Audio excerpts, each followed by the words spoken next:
السلام علیکم ورحمۃ اللہ وبرکاتہ۔ اعوذ باللہ من الشیطان الرجیم، بسم اللہ الرحمن الرحیم۔ وَلَقَدْ نَجَّيْنَا بَنِي إِسْرَائِيلَ مِنَ الْعَذَابِ الْمُهِينِ مِنْ فِرْعَوْنَ إِنَّهُ كَانَ عَالِيًا مِنَ الْمُسْرِفِينَ۔ صدق اللہ العلی العظیم۔ اللہم صلی علی سیدنا و مولانا محمد النبی الامی وعلی آلہ واصحابہ وبارک وسلم وصلی علیہ۔ معزز سامعین و سامعات، پارہ نمبر 25 سورۃ الدخان، آیات مقدسہ نمبر 30 تا 33 ہیں۔ اللہ رب العزت ان آیات کا فہم اور شعور عطا فرمائے اور عمل کی توفیق اور صلاحیت عطا فرمائے۔ گزشتہ درس سے بڑی اہم گفتگو اللہ رب العزت ارشاد فرما رہے ہیں۔ اس سے پہلے رسول اللہ صلی اللہ علیہ وسلم کے حوالے سے ہمیں جو تعارف کروایا گیا وہ یہ ہے کہ آپ اللہ کے نبی ہیں۔ آپ ایک قوم میں تبدیلی لانا چاہتے ہیں، قومی انقلاب لانا چاہتے ہیں، اور قوم بات پہ توجہ نہیں کرتی، بات کو دعوت کو تسلیم نہیں کرتی، بلکہ بڑا پریشان کرتے ہیں۔ نتیجہ یہ نکلا کہ اللہ رب العزت نے یوم نبطش البطشۃ الکبریٰ انا منتقمون، اللہ پھر جب انتقام لیتے ہیں تو اپنے رسولوں سے کہتے ہیں کہ آپ اب ان سے کہہ دیجئے کہ ہم آپ سے بیزار ہیں، کنارہ کشی اختیار کرتے ہیں، اب اللہ رب العزت خود ہی نمٹ لیں گے۔ چنانچہ رسول اللہ صلی اللہ علیہ وسلم کی جد و جہد پر صحابہ کرام رضوان اللہ تعالی علیہم اجمعین، سچی جماعت حزب اللہ کی جد و جہد پر اللہ غزوہ بدر کے موقع پر اس سچی جماعت کو فتح سے ہمکنار کرتے ہیں اور بڑے بڑے سردار وہاں مارے گئے۔ یہ بہت بڑی پکڑ ان ظالموں کی وہاں ہوتی ہے۔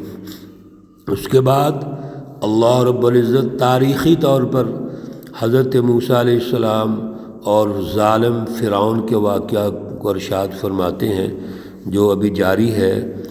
آج کے درس میں بھی اسی فرعون کی بات ہو رہی ہے، بنی اسرائیل کی آزادی کی بات ہو رہی ہے۔ پچھلے درس میں ہم نے یہ سنا اور مطالعہ کیا کہ ان ادو الیہ عباد اللہ، موسیٰ علیہ السلام نے قوم فرعون کی طرف آ کے جو دعوت دی، اس کا جو ٹارگٹ تھا، ٹاسک تھا، وہ غلامی سے آزادی تھا۔ اس لیے فرمایا کہ انی لکم رسول امین، میں اللہ کا رسول ہوں، اب آپ اس قوم کو غلامی سے آزادی دے دو، ظلم سے نکالو، یہ میری ڈیوٹی اور ذمہ داری ہے۔ لیکن انہوں نے اس بات کو تسلیم نہ کیا۔ نتیجہ یہ نکلا کہ ان کے لیے بھی یوم نبطش البطشۃ الکبریٰ یہ ہوا کہ سب قوم جو تھی جندم مغرقون، وہ پورا لشکر فرعون اور اس کے پورے حواری، اس کی فوج، حکمران، اتحادی جماعت، سب تباہ و برباد ہو گئے، اور جو تکبر اور غرور تھا وہ مٹ گیا، وہ پانی میں مل گیا، اور ان کے جتنے بھی سہولیات تھیں، جو محلات تھے اور دوسری چیزیں تھیں، وہ سب ان کے قبضے میں آ گئیں، بنی اسرائیل کے قبضے میں آ گئی۔ اللہ نے ان کو وارث بنا دیا۔ میرے عزیزو، بڑی اہم گفتگو ہے۔ ہمیں میں عرض کرتا رہتا ہوں، ایک لفظ سنیں یا چند الفاظ یا آیات، اصل میں سیکھنے کی ضرورت ہے۔ آج بھی اللہ رب العزت ان ظالموں کے بارے میں یہ کہتے ہیں وَلَقَدْ نَجَّيْنَا بنی اسرائیل، اور البتہ تحقیق ہم نے نجات دی، آزادی دی بنی اسرائیل کو۔ کس سے؟ من العذاب المہین، جو بڑا سخت ذلت کی مصیبت اور ذلت کا عذاب تھا، یعنی غلامی کا عذاب۔ یہ غلامی کا عذاب بہت بڑا عذاب ہوتا ہے۔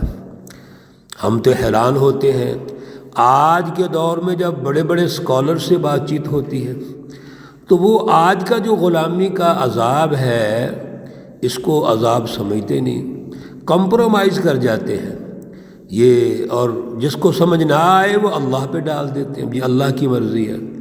وہ بھائی اگر اللہ کی مرضی تھی تو موسیٰ علیہ السلام کو اتنی جد و جہد کی کیا ضرورت تھی؟ انسان غور کرے، یہ کلام مقدس غور و فکر کے لیے ہے۔ اللہ کی مرضی یہ ہے کہ ہم اللہ سے اپنا ربط قائم کریں، اللہ رب العزت کی رضا کو پہچانیں، اس کے ساتھ اپنا تعلق مضبوط کر کے صرف اسی کی رٹ کو غالب کریں۔ اللہ کی بالادستی ہونی چاہیے، یہ ہے اللہ کی مرضی۔ سوسائٹی پر اللہ کا نظام ہونا چاہیے، ساری انسانیت اللہ کی غلام ہو، انسانوں کی غلام نہ ہو۔ چنانچہ اللہ کہتے ہیں کہ ہم نے نجات دی بنی اسرائیل کو من العذاب المہین، یہ جو غلامی کا عذاب تھا اور نظام تھا ظلم کا، اس سے ہم نے نجات دی۔ کس سے؟ من فرعون، فرعون سے نجات دی۔ فرعون کیا کرتا تھا؟ انہ کان عالیا من المسرفین، اس نے ظلم قائم کیا ہوا تھا، مسرف حد سے بڑا ہوا تھا۔ ایک تو ظالمانہ نظام قائم کیا، اور ظالمانہ نظام قائم کر کے سیاسی سطح پر اختیارات کا غلط استعمال، معاشی وسائل پر قبضہ کر کے انسانوں کو اس نے غریب بنا دیا، محکوم بنا دیا۔ اور پھر یہ چھوٹا موٹا بھی ظلم نہیں تھا، وہ حد سے بڑا ہوا تھا۔ کتنے بچوں کو اس نے قتل کروا دیا۔ یذبحون ابناءہم ویستحیی نساءہم انہ کان من المفسدین۔ سب سے بڑا زمین میں فساد یہ ہوتا ہے کہ قوموں کو قتل کر دیا جائے۔ میرے عزیزوں، وہ جسمانی طور پر قتل کرواتا تھا۔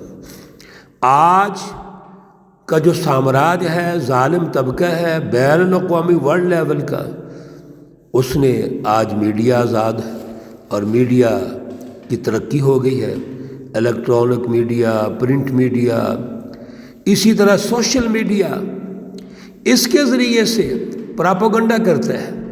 انسانوں کے دماغوں کو مار دیا اس نے، فکر کو، انسانوں کی سوچ کو دبا دیا اس نے، غلامی کی مختلف شکلیں آج پیدا کر دی، نئی نئی جہتیں پیدا کر دی، نظام تعلیم ایسا دے دیا، تربیتی نظام اور ماحول ایسا دے دیا کہ آج ہمارے بچے دماغی طور پر مر گئے، شعور دب گیا، عقل ختم ہو گئی، عقل مارو پروگرام دے دیے گئے۔ یہ بہت بڑا یاد رکھیں عذاب ہوتا ہے۔ اللہ رب العزت نے فرعون کا یہاں جو تعارف کروایا ہے، آج اس کی نئی نئی شکلیں ہیں۔ انہ کان عالیا من المسرفین، وہ حد سے نکلا ہوا تھا۔ یہاں تک تو فرعون کا تذکرہ ہو گیا، اس کے ظلم کا اور غلامی کا۔ اگلی آیت میں اللہ فرماتے ہیں وَلَقَدِ اخْتَرْنَاهُمْ، اور البتہ تحقیق ہم نے ان کو پسند کیا، منتخب کر لیا، علی علم، اللہ رب العزت کے علم میں ہے سب کچھ، علی العالمین، تمام جہانوں کے لوگوں پر۔ اللہ رب العزت نے بنی اسرائیل کو تمام جہانوں پر فوقیت دی، پسند فرما لیا۔ تقریباً 4000 اللہ کے نبی بنی اسرائیل میں تشریف لاتے ہیں، اور اللہ نے ان کو تمام جہانوں پر فضیلت دی۔ انی فضلتکم علی العالمین، تمام جہانوں پر میں نے تم کو فضیلت دی ہے۔ مقصد کیا ہے کہ اب فرعون کے نظام سے نکلو، آزادی حاصل ہو گئی، اب اللہ کے دین کو غالب کرو۔ حضرت موسیٰ علیہ السلام کے ذریعے سے اور آگے جتنے بھی انبیاء تشریف لاتے ہیں سب کے ذریعے سے اللہ کے دین کو غالب رکھو۔ پھر اللہ رب العزت نے وَآتَيْنَاهُم مِّنَ الْآيَاتِ، ہم نے ان کو دی نشانیاں، مَا فِيهِ بَلَاءٌ مُبِينٌ، ان نشانیوں میں اللہ نے واضح طور پر مدد رکھی ہوئی ہے۔ اللہ نے جو نشانیاں عطا فرمائی ان کی مدد کے لیے عطا فرمائی۔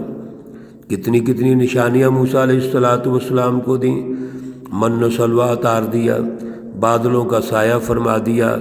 پھر اللہ نے موسیٰ علیہ السلام کو عصا جیسی نعمت دی جو اس دور کے معجزات کو شکست دیتے ہیں، ید بیضہ عطا کیا اور نشانیاں عطا فرمائیں۔ ہونا تو یوں ہی چاہیے کہ اب آنے والے جو قوم بنی اسرائیل ہیں، بنی اسرائیل وہ اللہ کے نبیوں کا احترام کریں اور اس سسٹم کو غالب رکھیں جو حضرت موسیٰ علیہ السلام کو ٹاسک اور ہدف دیا گیا ہے۔ لیکن تاریخی طور پر یہ ہے، ہم پیچھے بھی پڑھ چکے ہیں کہ اس قوم نے انبیاء علیہ السلام کو دھوکہ دیا۔ ایون وَيَقْتُلُونَ النَّبِيِّينَ بِغَيْرِ الْحَقِّ، اللہ کے نبیوں کو قتل بھی کرتے رہے ہیں۔ یہ یہودی اللہ رب العزت کے نبیوں کو پریشان کرتے رہے ہیں۔ اس کی تفصیلات مختلف جگہوں پر میرے عزیزو آپ سن رہے ہیں، لیکن یہ رویہ، یہ سوچ، یہ فکر جو بنی اسرائیل سے ہے، اس سے ہم نے بچنا ہے۔ اللہ ہمیں بچنے کی توفیق عطا فرمائے۔ ہمیں تمام انبیاء علیہ السلام کی جد و جہد اور پھر رسول اللہ صلی اللہ علیہ وسلم کی جد و جہد کو سمجھنے کی توفیق عطا فرمائے، اور آج کے دور میں ہم نے اس سے سبق حاصل کر کے کس طرح آگے بڑھنا ہے، کیا وہ حدود و قیود ہیں، اصول و ضوابط ہیں، وہ سمجھنے ہیں۔ اللہ ہمیں توفیق اور صلاحیت عطا فرمائے۔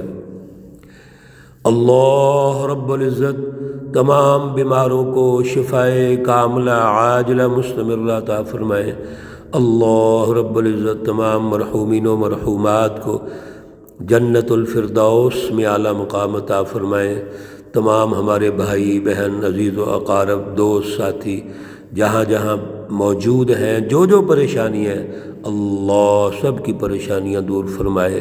ربنا تقبل منا انك انت السميع العليم وتب علينا انك انت التواب الرحيم، وصلى الله تعالى على النبي الأمي محمد وعلى آله وأصحابه أجمعين برحمتك يا أرحم الراحمين۔